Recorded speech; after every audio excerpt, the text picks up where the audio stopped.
Welcome, Boo Believers, to another Deadsville Horror Talk Live. I'm your host, Ronin James, and our sound is working. Excellent. All right. Everything is working accordingly.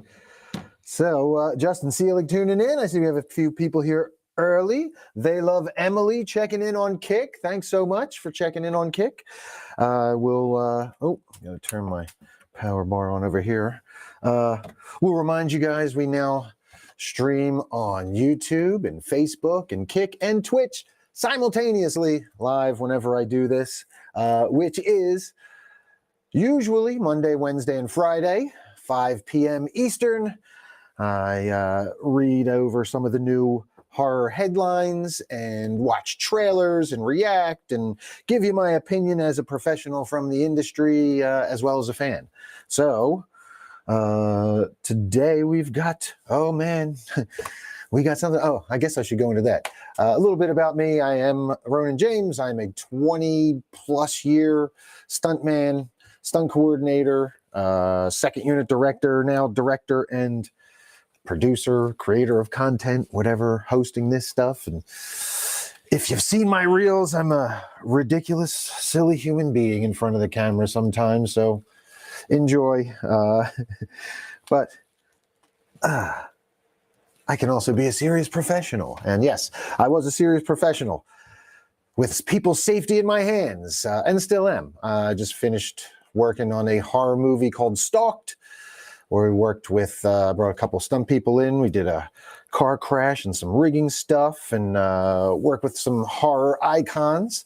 And also, I guess it's almost 2 years. No, towards the end of the year, last year, I worked on The Fetus with Bill Moseley and Lauren Lavera, our friend here in Deadsville. And I'm still active. Working more on my own stuff now, as you see the content coming out, and I directed and co-wrote the pilot for Deadsville Rock and Roll Mysteries, starring Kane Hodder and Dickie Devil and the Deviants and Steph Infection and the Fear Leaders, and it's in post-production still, so it will be out this year, I promise. All right, let's jump to our, I got to bring our news sites up here because, I was a little late getting back. And we're going to watch the Crow teaser. If you saw the Crow trailer, if you saw my teaser earlier on Facebook, that's where I do most of my connecting.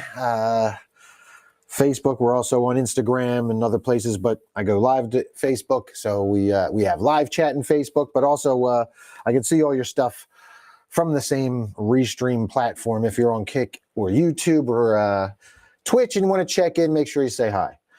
All right. iHorror, we'll jump there real quick because I know they should have it. Oh man, we got a few things here in the news. I'll bring up my screen share with you guys.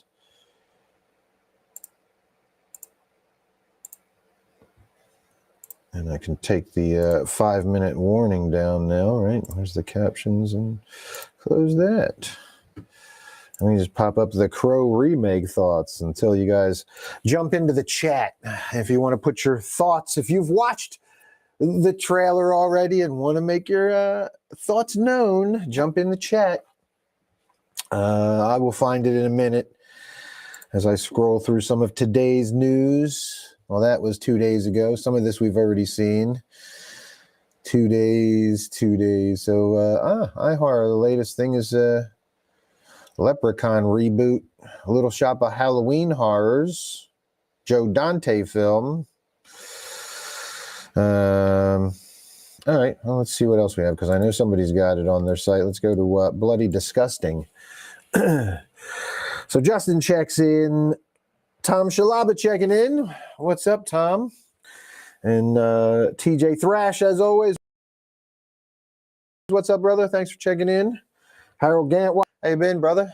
Good to see you in the chat, at least. We're talking horror, and we're going to watch this Crow trailer in a minute. Yep, here we go. I haven't watched it yet, so I expect to be angry and disappointed and share much of what you guys have expressed already. I've seen some of the stuff online talking about it, so here we go. We're going to get right to it. TJ says, I'll pop this up on the screen. I watched the trailer and no words can explain how bad it is. Great. Bodes well for us. All right, let's see what I can do that. Yep, there we go. And if I close that here. No, actually, I should go with this one. And now we'll go watch the trailer. All right. News first. I mean, we can wait for to jump in. We did only just go live a few minutes ago. What do we got on Joe Blow here? The strangers invade Austin to promote Chapter 1 during South by Southwest. They have people walking around in masks, I'm guessing. Shouldn't have let me in. Dave Parker vampire film on Tubi. Director of original film calls it Crow Wick. Is that what we're looking? Is that what we're in for here? Crow Wick. Tom says one word, pointless. Oh, we have the Fetus trailer. Holy shit, guys! We have a trailer for the Fetus. I didn't even know this was that they dropped a trailer for it. It just came out today. Oh, I haven't checked my emails yet today, to be honest with you. I might have gotten an email from the director. Shit, sorry, Joe. Yeah, I'm the stunt coordinator on this film that you're about to watch the trailer for, starring Bill Moseley and Lauren Lavera. Look at that. I had no idea. Awesome.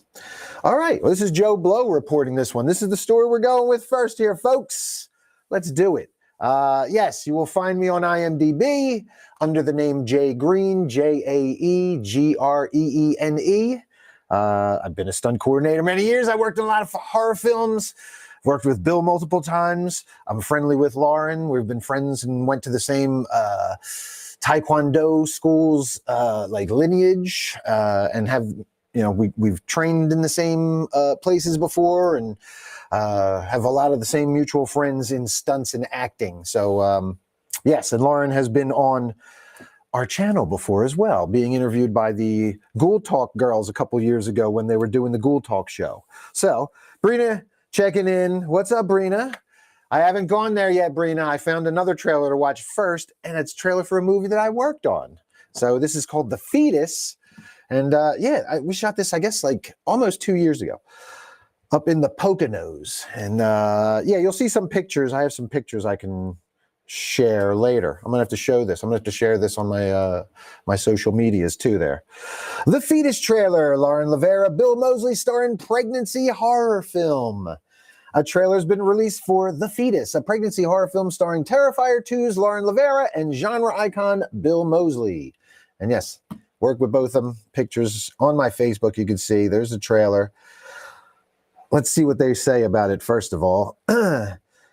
We'll see Terrifier 2 star Lauren Lavera get her rematch with Art the Clown when Terrifier 3 reaches theaters this October. But sometime this year, we'll also have the chance to see Lavera take the lead in the pregnancy horror film The Fetus. A specific release date hasn't yet been announced for this one, but a trailer for the film made its way online, and you can check it out in the embed above. Written and directed by Joe Lamb, with Nathan Faudrey and Yuki Lee credited as story consultants, The Fetus tells the story of a couple struggling to learn the truth about the origins of their unborn child, a demonic entity that emerges from the body. Here's an alternate synopsis.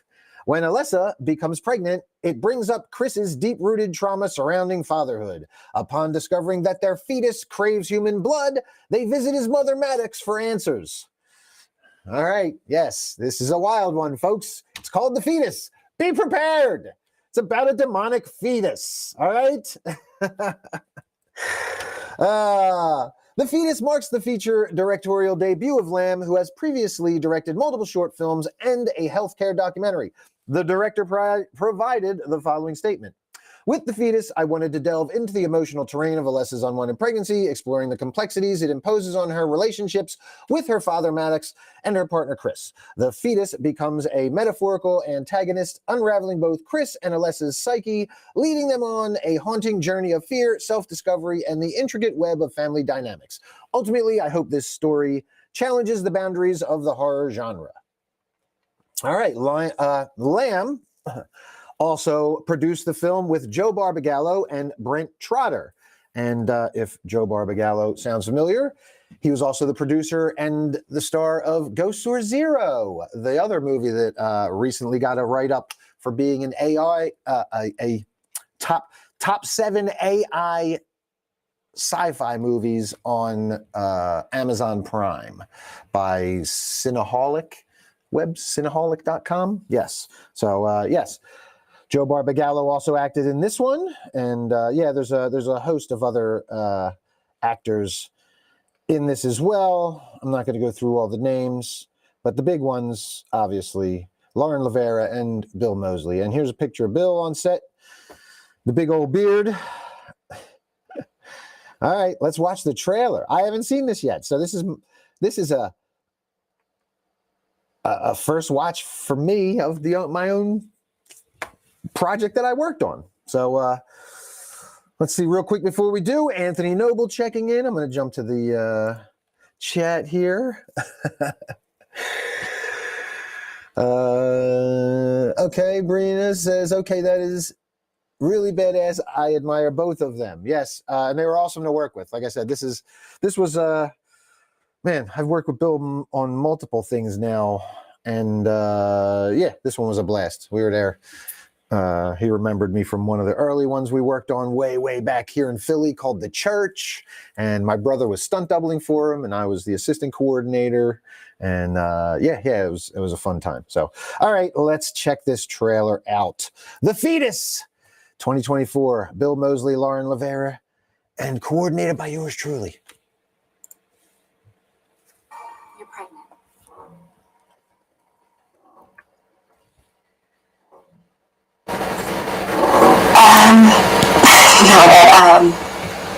No, that can't be right. He always wears a condom. He also wasn't wearing one last night either.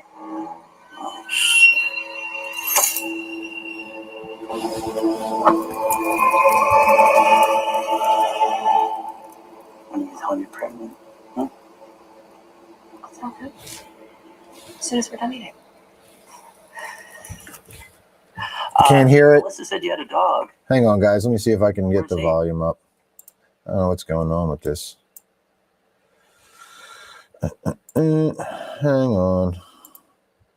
Apologies. Bear with me. Just make sure my sound is all set correctly. And it's at 100. So what's going on with the volume? I don't get it. Is up? No, you're not. You got to go up, man. Come on. 100. Okay, let's try this again. Why is it going down on its own? Did you guys see that?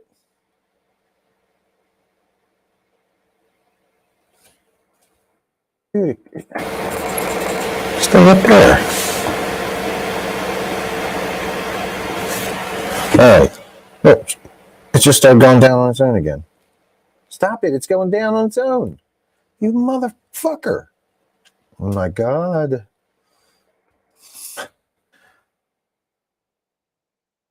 Volume down is... Oh, the volume was really loud at first on the trailer? Oh, shit. Okay.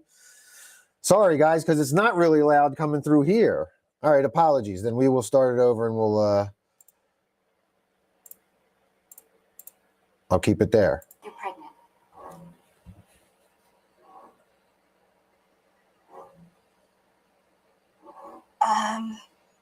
No, that can't be right. He always wears a condom. He also wasn't wearing one last night either.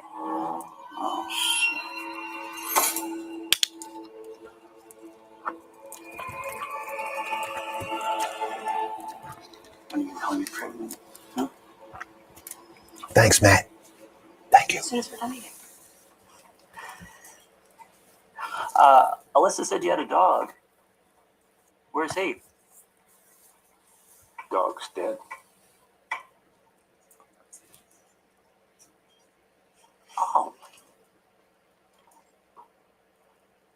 He's legit.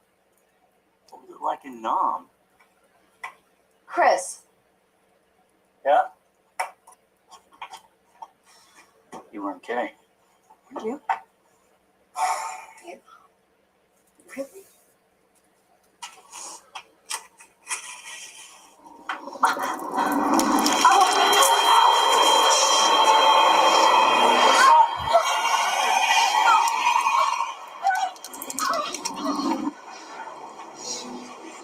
Oh, he cut the package of meat open. And the blood. Wait. I cut myself. Oh, he cut himself. Good, please be careful.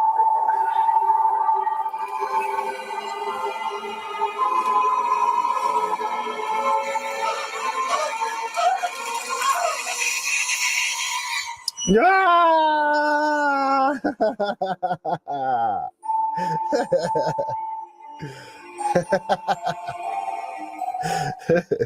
Yes. How you like that? Oh, man. Well, there it goes. The Fetus coming to, hopefully coming to theaters fall. I guess you can get it. You can try and get it to your theaters by clicking that link. And yeah, what'd you guys think? Did you see the little clawed little tentacle coming out?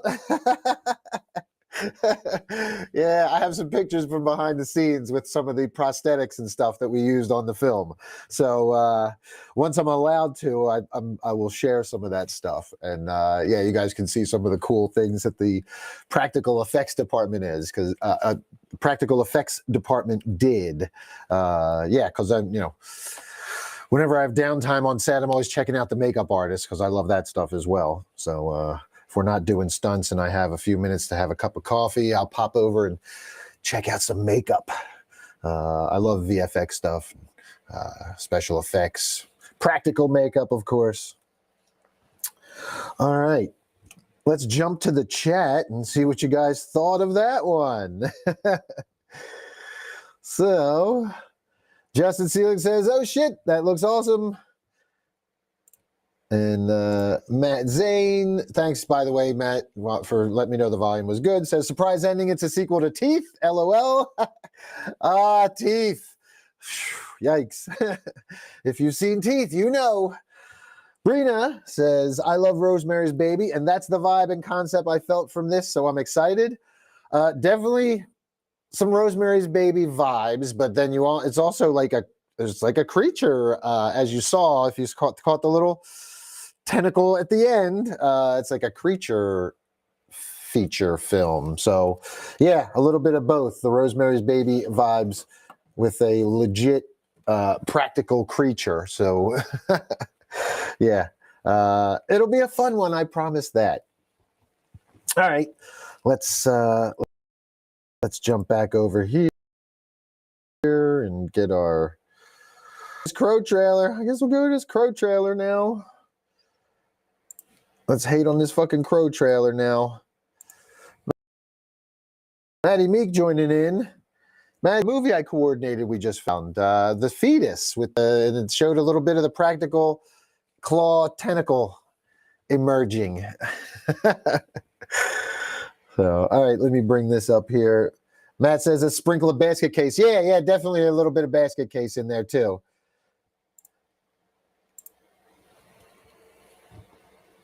And then Tom chimed in and he said, it didn't give away the whole story, unlike the one we're about to watch. Yeah, I know. Well, that's they just spell it all out for you in these newer trailers. And trailers have always ruined movies. I've tried to avoid them for movies that I already know I'm going to see. It has been my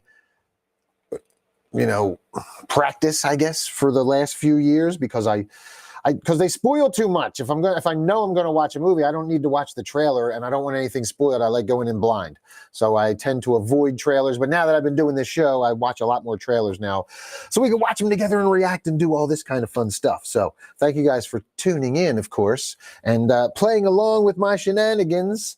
Stacy Lynn, speaking of shenanigans, you spooky bitch. welcome.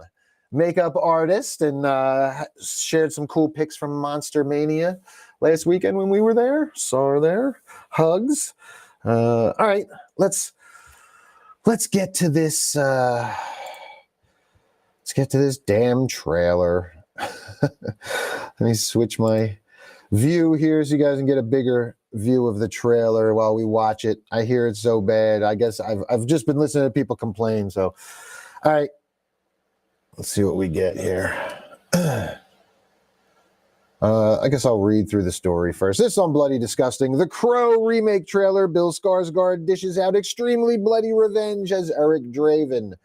This comes from John Squires yesterday. And yeah, here we go. We got super skinny looking, bloody. I don't know, man. Where I don't even know. The blood's covering the tattoos mostly, so that's a good sign. At least that's off to a good start. The internet sure was riled up by those first images of Bill Skarsgård as Eric Draven in Lionsgate's remake of The Crow a couple weeks back, with even the original movie's director Alex Proyas chiming in and taking a jab at Draven's bad hair day. But it's not fair to judge movies based solely on a couple of random images. That's what official trailers are for. Bill Skarsgård takes over the iconic role of Eric Draven in Lionsgate's new reboot of The Crow, and Lionsgate has unleashed the upcoming movie's full official trailer yesterday morning. The Crow reboot will release in theaters on June 7th. Watch the trailer, which promises a new take on the classic tale that definitely isn't holding back the bloody violence. Bill Skarsgård said in a new statement, "I was a huge fan of the original film growing up as a kid and was so honored to take on the role of Eric Draven, but really what drew me to it was what Rupert Sanders wanted to do with it. He wanted to completely reimagine the story and the character and tailor it towards a modern audience. It's a character I know many revere and have a strong connection to. He is unlike any I've ever taken on before. Working with the remarkably talented F.K. Twigs was magical. I felt a responsibility to Eric's story and endeavor to stay true to the spirit of the source material. I can't wait for the world to see the film and hope it resonates with audiences strongly as it did with those of us involved." I don't know. All right, I'm not going to read all the rest of the crap there. We're just going to get to this trailer. There we go. All right, are we ready? Do you have your barf bags ready? Let's do this, boo believers. What's the first thing you liked about me? I felt that you were quite brilliantly broken. You feel like my person? You felt like my person. What's the worst thing you've ever done? I saw things. I shouldn't have seen any of it. More than 60% of sales on Amazon. What the hell is that? Daniel and I live in Acosta, Florida. What the fuck? When they started their small business, early customers was prickly. Where the fuck is that new music? Where the hell is that coming from? Oh my god. Now their business is When really someone booming. dies, That's 2 green thumbs a up. crow carries their soul to Way the land of the dead. Dude, Sometimes something so bad happens.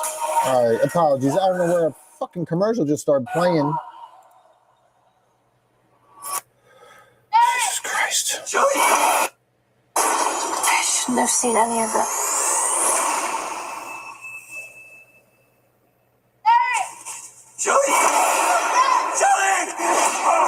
Please don't do this!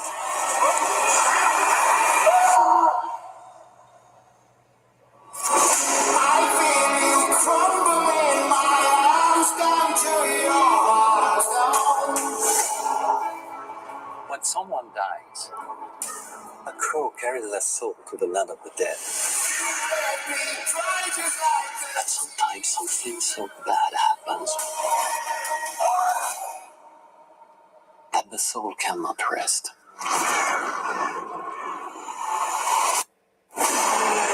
Until you put the wrong things right.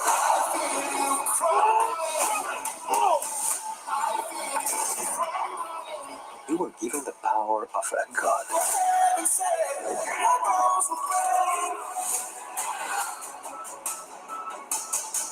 that you're running out of time to save her.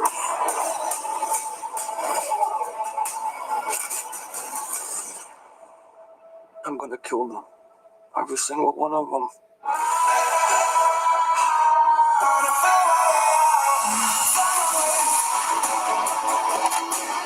And killed you? Yeah, we did. We have a problem. He came for us.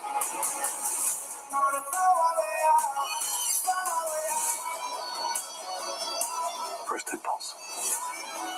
Anger.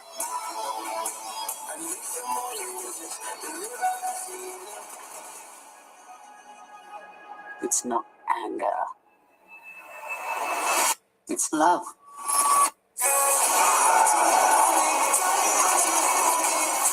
Look at what you've become. You know that love promises only pain.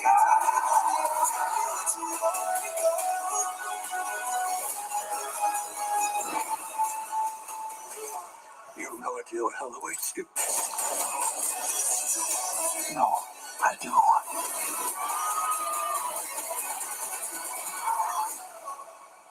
How many people have you loved? I'll never be alone.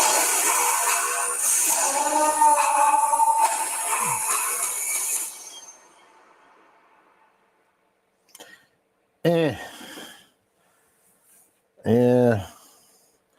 That was a whole lot of meh.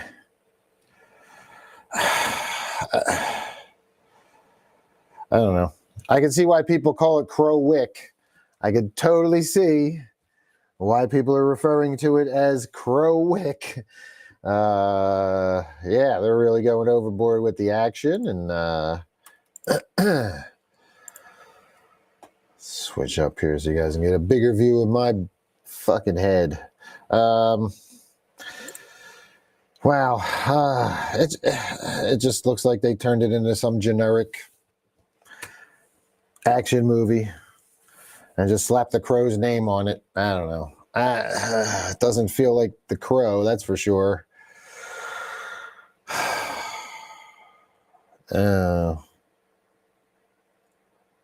But again, this isn't for me. This isn't my Crow. This isn't the Crow for me and my generation and anybody who read the comic books. This isn't for us. At least not the, this isn't for the people that remember the Brandon Lee, Eric Draven. This is for people that don't remember the Brandon Lee, Eric Draven, I would assume. The new Alpha generation or whatever the fuck they're calling themselves. So, all right, let's check in and see what you guys are thinking over there. We got Matt Zane says it was all fun and games till Alec Baldwin showed up on set. Anthony Noble checking in from Canada says, I love that in your rant you said reboot for a Malone generation and the song in the background is Post Malone. Is it? I had no idea. Thank you for letting me know that, Ed, because I had no idea that was Post Malone until you said it. Justin Seelig checks in, says, it can't rain all the time. Apparently it can. What the hell does that have to do with The Crow? That was one of my favorite teenage movies. This, I just can't. I can't. Yeah, I feel you. I'm in the I can't camp as well, I feel like at this point. And I like Bill Skarsgård as an actor, but I just can't. Matt Zane says he looks like we have Michael Graves at home. Yeah, he totally does. Didn't he audition for the Misfits after Danzig left too? Didn't the Crow here? This version of the Crow, he went and auditioned for him too. I think he stepped in between Mike Hideous and Graves. Tom Shalava says, this is a turd wrapped in a tortilla covered in diarrhea mole sauce. So thank you for that appetizing metaphor. Oh, man. Yeah, I can't disagree with it, man. I can't disagree. It looks like a turd. Oh, boy. Yikes. All right, we're going to see what else we have. What else we got? We'll go to Joe Blow and see what's going on. Aside from the Crow, what else is Joe talking about today? Everybody's talking Leprechaun, huh? Oh, this is a good one. The Ghoulies director and screenwriter. I've been reading about this. I saw this one pop up a couple times. iHorror reported this today as well on Facebook. Ghoulies, if you're a fan of the old Ghoulies, practical puppets, the old creatures, this little skinhead ghoul in the toilet coming out. The classics. This was a classic series in the 80s. When Gremlins blew up, there were a bunch of movies that featured, practical little puppets coming to life in various shapes and sizes. And they had the Ghoulies was one of them. And I always loved the Ghoulies, man. They were like, again, here's when you talk 80s creatures and practical effects, they were always like slimy and wet and moist looking, like a creature should be. Like their skin, like not nowadays where I don't do it as much anymore. Like we talked about that new Hellraiser where the Cenobites just weren't as creepy because you didn't have all that kind of like goo on their, exposed rib cage, all that shit. So, yeah, I love this kind of stuff. So this was cool to see. This is on Joe Blow from Cody Hammond. Ghoulies director and screenwriter planning to revive the franchise with a new trilogy and book series. And I guess they didn't have the rights to them for a while. 4 years ago, we heard that Luca Bercovici, who wrote and directed the 1984 creature feature Ghoulies, and his co-writer Jeffrey Levy, we'll say, we're trying to get Ghoulies franchise rights holder Sony Pictures to let them reboot the franchise. Now, a press release has revealed that Bercovici and Levy have officially reclaimed the domestic rights to Ghoulies and have big plans for the franchise, including making a new trilogy of films. That's fucking awesome. According to the press release, the plan is to develop a new film trilogy for a new generation. The team is expanding the Ghoulies universe beyond the silver screen with a book series that will plunge readers into the darkest depths of the Ghoulies universe.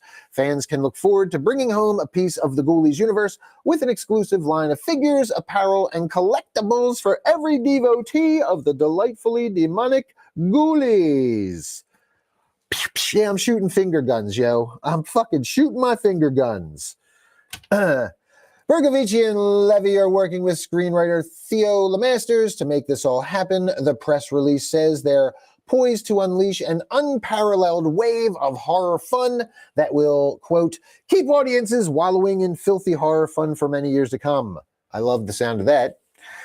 The original Ghoulies had the following synopsis. As a child, Jonathan was almost killed by his father Malcolm during a satanic ritual. Don't you hate it when that happens during your childhood? Man, that's the worst. We can all relate. As a child, Jonathan was almost killed by his father Malcolm during a satanic ritual. After being saved and raised by Wolfgang, who has kept him unaware of his background, Jonathan inherits Malcolm's house and moves in with his girlfriend Rebecca. During a party, he jokingly performs a ceremony described in one of his father's books on black magic, not realizing he has unleashed small demonic creatures known as ghoulies. And yeah, man, it's a great movie. It's a fun movie. It's very 80s. If you have not seen Ghoulies, and you're too young for it, then I understand. But if you're our age and you haven't, what happened? How'd you miss Ghoulies? We had Ghoulies, and then it was followed by Ghoulies 2 in 1987. Ghoulies Go to College in 1991, and Ghoulies 4 in 1994. Then the franchise went dormant for 30 years, which is ridiculous. These movies are fun, and it's been way too long since those little demonic ghoulies have made their way across our screens. So I'm very glad to hear that Bercovici, Levy, and Lemasters are working to breathe new life into this series. What do you guys think? Are you fans of Ghoulies? And there was the big one that was like, I remember this shit. You got the little guy. I love the little wolf guy. He was awesome, man. He was one of my favorites. The little wolf creature. Man, I love Ghoulies. Look at them though. You can see they're moist, they're glistening and shit. They look like scales. I love practical puppets and shit like that. So what do you guys think? Where are my Ghoulies fans at? Let me know in the comments. If you guys have watched Ghoulies, are you excited now? They're going to get more Ghoulies, a whole shitload of it now. Matt Zane says Puppet Master had some fun puppets. Agreed. I do love me some Puppet Master films as well. Full Moon. We've talked about some Full Moon stuff on here quite a bit. Love some Full Moon stuff. What was it? Subspecies, and man, there were a bunch of them. I remember though, Puppet Master and Subspecies were like the two big ones.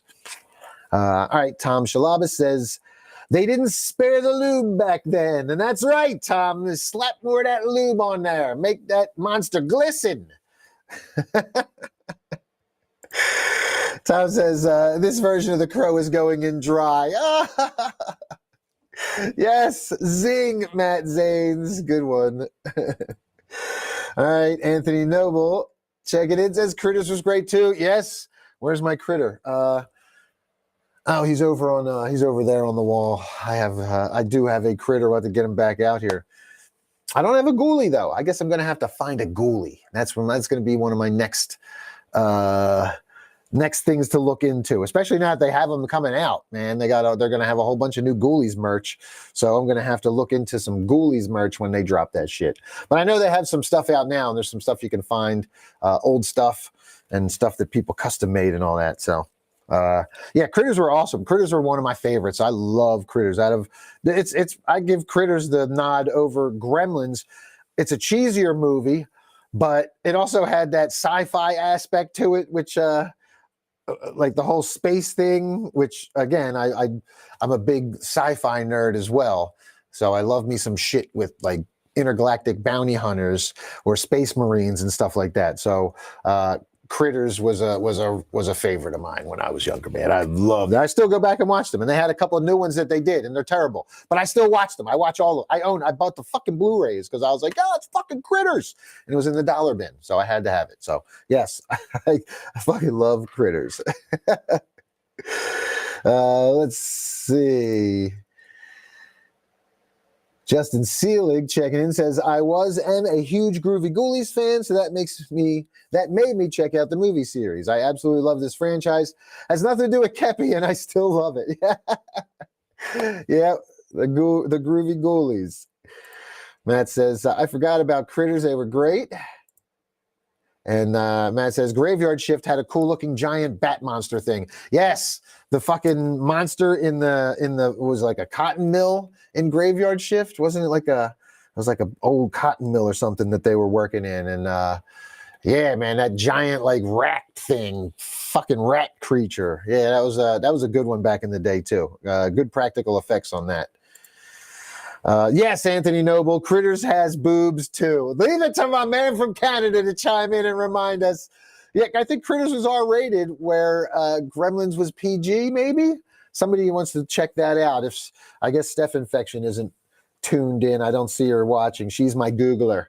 But Kevin Goodale is checking in. But if anybody knows, let us know in the chat. I feel like, yeah, Critters was rated R and because it had boobs and cursing and stuff. And Gremlins was PG because the only blood was the green blood. I think Critters showed like blood too. When the Critters were killing people, I'm pretty sure they was like red blood. So that would be another reason that it was rated R. And I don't think we ever saw red blood in, I don't know, I have to go back now that's because that's kind of one of the things that they use to judge whether you're PG-13 or R-rated is the color of the blood shown. And if you can kill all the aliens or monsters you want with black or green blood, but if you drop a drop of red blood, I think it's R rating. I think that's how it works. So somebody could follow up on that. But yeah, I think Gremlins was PG, bloodless kind of thing, except for like the green goop that they would splurt into. And Critters had boobs, as Anthony Noble, my Canadian brother, was so kind to point out and remind us of. All right. Anthony Jello checking in. What's up, Pop? How you doing? We just got done talking Critters. I don't know if you remember the Critters movies, but I watched them and we talked Ghoulies. Oh yeah, we were talking Ghoulies.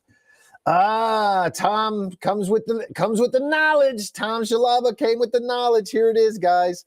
Gremlins caused the creation of PG-13 because it was a pretty scary fucking movie. But I think because there was no blood, they were pushing for PG, I guess, is possibly what I would suspect happened. And then they had to create a PG-13 because they were like, okay, there's no blood, so we can't make it R, but this is way too scary for just like a fucking PG movie, because these things are kind of scary for kids. And so, yeah, I mean, that might not be it, but that would make sense to me. So, yeah, let us know, Tom, what the details were. Or if you want to send a link, I'll pop it up. If you want to post the link in the chat. I'm going to jump to Fangoria real quick. Yeah, Tom said it was due to the violence. Okay, yeah, that makes sense, man, because the critters were pretty violent. All right, let's see what we have here on Fangoria. Are you guys? Yeah, we're sharing, so you can see my Fangoria screen.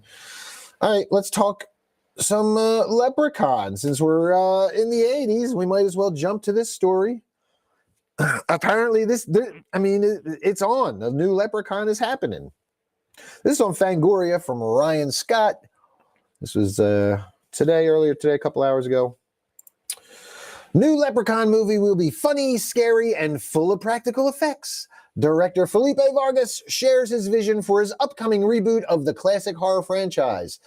So this guy's been given the green light to reboot the Leprechaun franchise. That's awesome. I had no idea this was happening. I don't think we've read anything on this yet. I haven't seen it unless it was a story that got by because I've been taking Tuesdays and Thursdays off to get some work done. But all right, let's find out. There is the classic Leprechaun. Lionsgate is currently readying a reboot of the Leprechaun franchise. It's been more than 5 years since Leprechaun Returns arrived in late 2018, and the horror icon hasn't graced our screen since. But that's going to change in the not-too-distant future as Felipe Vargas, Milk Teeth, was tapped to direct a reboot of the franchise last year. Oh, okay, and that just hasn't been anything talked about it? Yeah. Now the filmmaker has broken his silence and shared a bit of his vision for the film. There you go. Vargas appeared on a recent episode of Splattercast podcast. During the episode, the director was naturally asked about his upcoming Leprechaun movie. While there's still no word on casting, the official title, or when filming will begin, all right, Vargas explained that he intends to make the most of what he described as a limitless franchise. I'm so honored to be on that project. It's such a cool franchise. To me, what makes the franchise so special is that it really is limitless. You can do so much with these scares. You can really push the boundaries with these scenes. It doesn't need to be grounded. It can just be gory, sexy, crazy. I think you can just have fun with it. Yes. All right.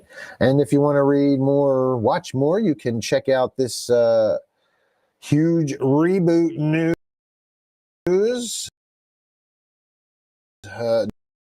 Director Felipe Vargas interviewed, and I don't think we're going to check it out because it's how long? It's an hour long. But we're there. What do you guys think? Are you ready for some more Leprechaun? I wonder if they're going to... It's Warwick Davis, right? Is he still with us? God, I don't even know. I think he passed, didn't he?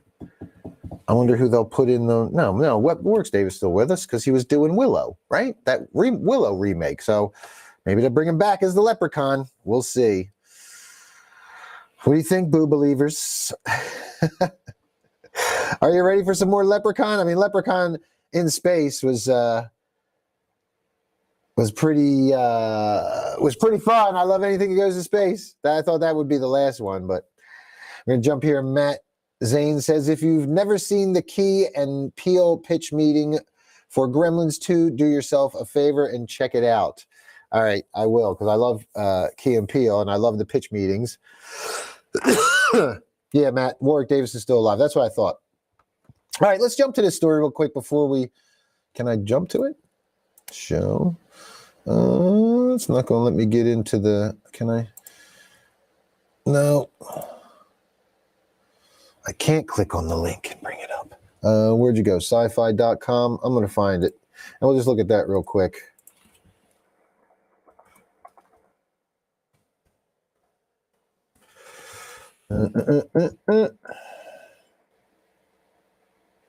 Oh, Yahoo has it.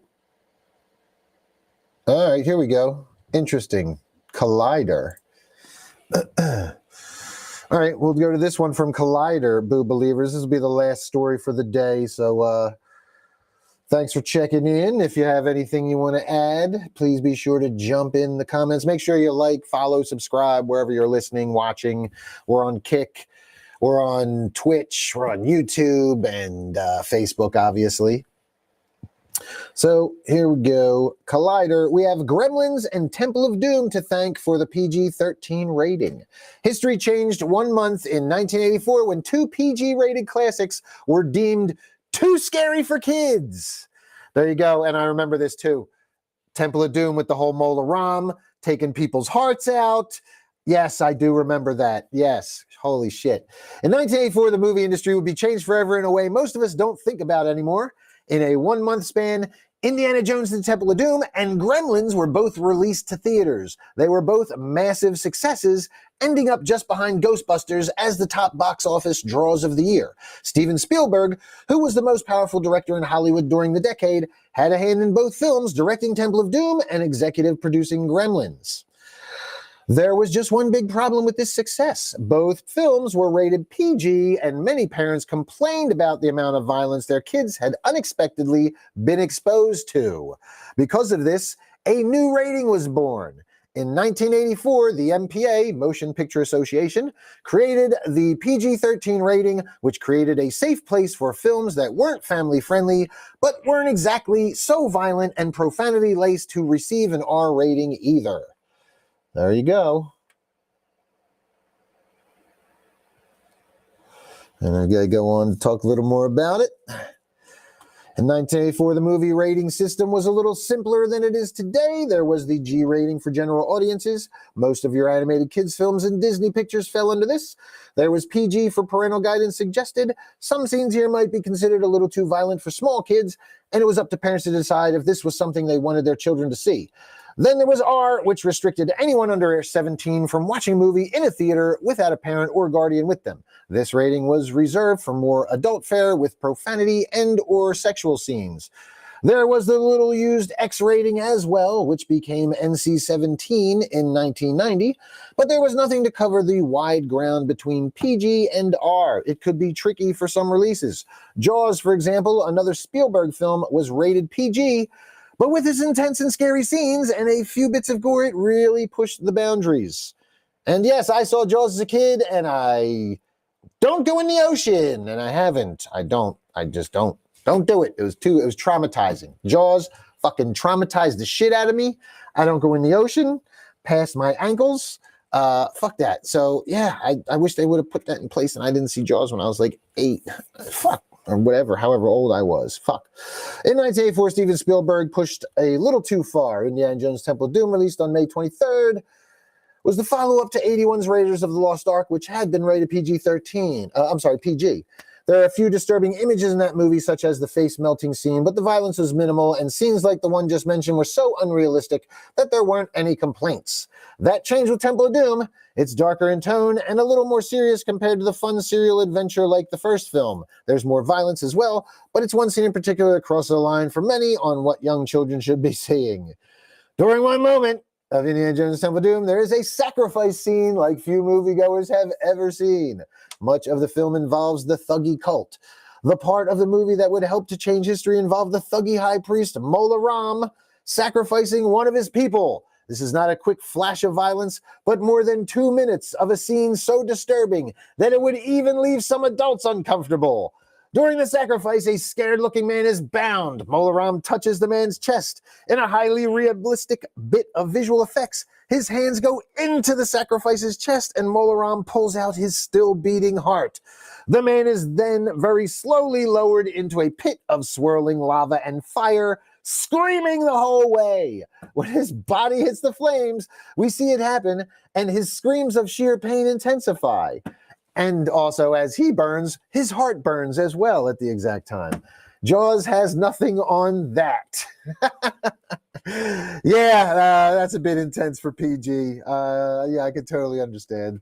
I remember that scene very vividly. And man, when he reached into his chest, I was like, oh, I was a kid, and that shit was just like, ah, I ain't never seen nothing like that before. Holy shit. And yeah, that dude was screaming like, this motherfucker is dying. Shit.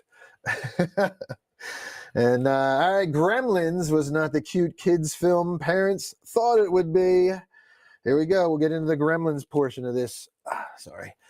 Oh, Kevin Shave says you look handsome today. Well, thank you, Kevin. I'm supposed to be going out tonight to be interviewed on a American mosh pits coming to Bar 13. So I'm supposed to go and talk about the punk shows at Bar 13 tonight. So hopefully I make it. It's been a long day and a long few days. If you guys watch the content, we'll talk about that after I finish this article.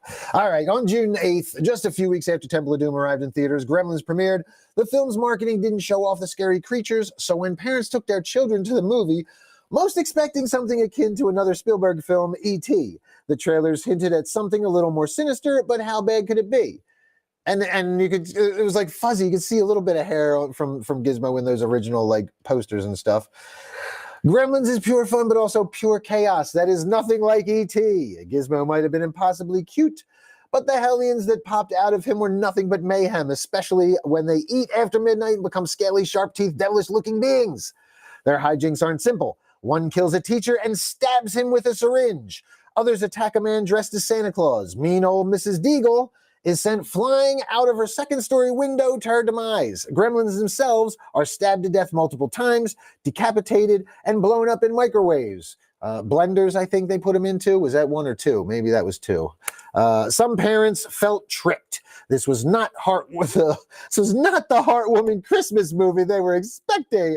Oh, Susan! I can just see it now.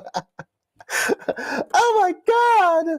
Somebody think of the children. That must be where that fucking character from The Simpsons came from. It was Susan who was outraged at this one here. Oh, hilarious. Steven Spielberg didn't direct Gremlins. That honor goes to Joe Dante. Spielberg did help to craft its tone, though. Ironically, the original screenplay by Christopher Columbus was a hard R movie.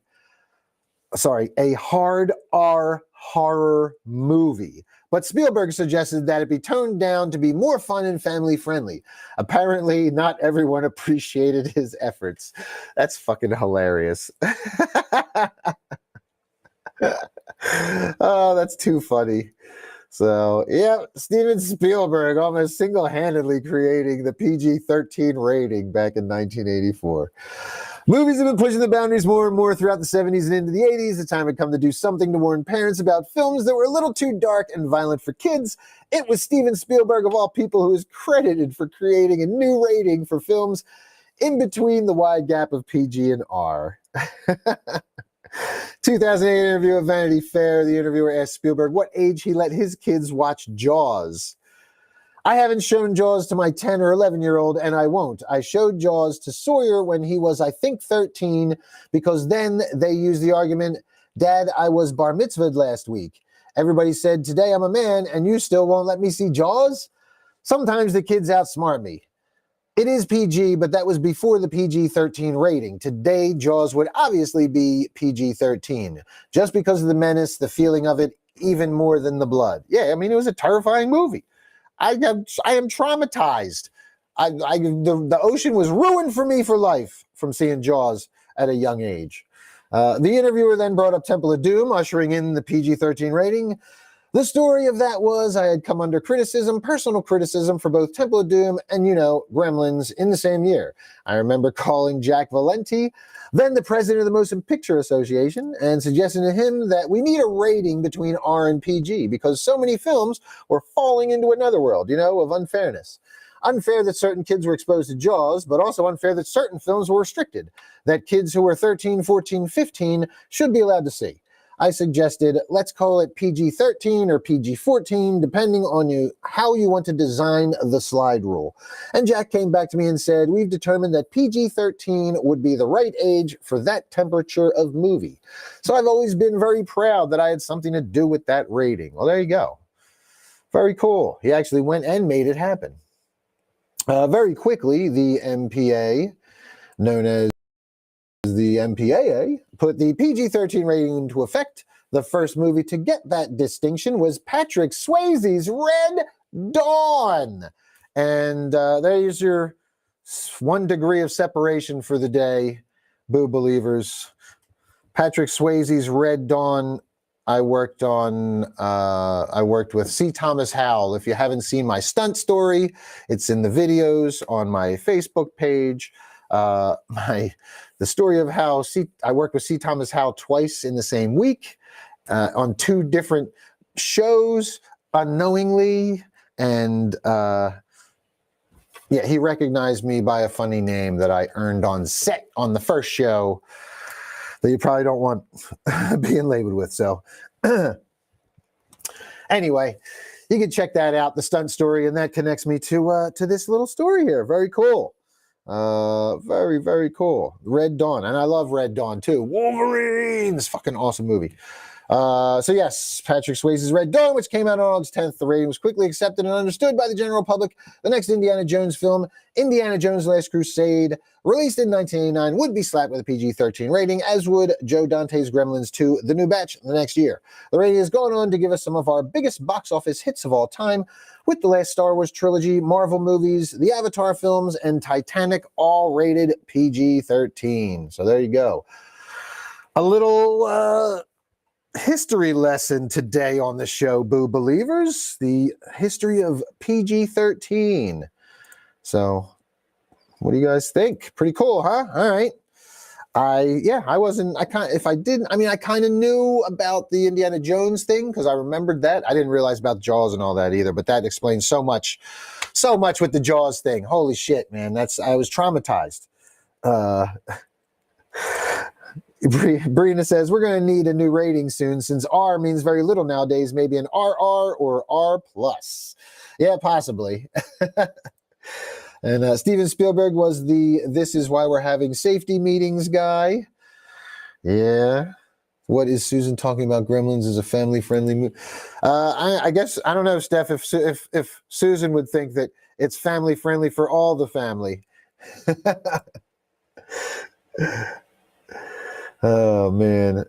Steph was taking a nap. Kevin Shave said I looked handsome. All right, I'm all caught up now. Yes, we caught up with Warwick Davis is alive. And we're good. All right. Well, I guess that's going to do it, Boo Believers. It's 6 o'clock. I got to wrap up, take care of the animals. Got to run home, take care of my pups, and get back to editing.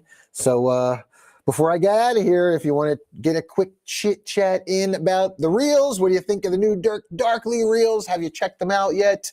I'm sharing them. Steph is sharing them.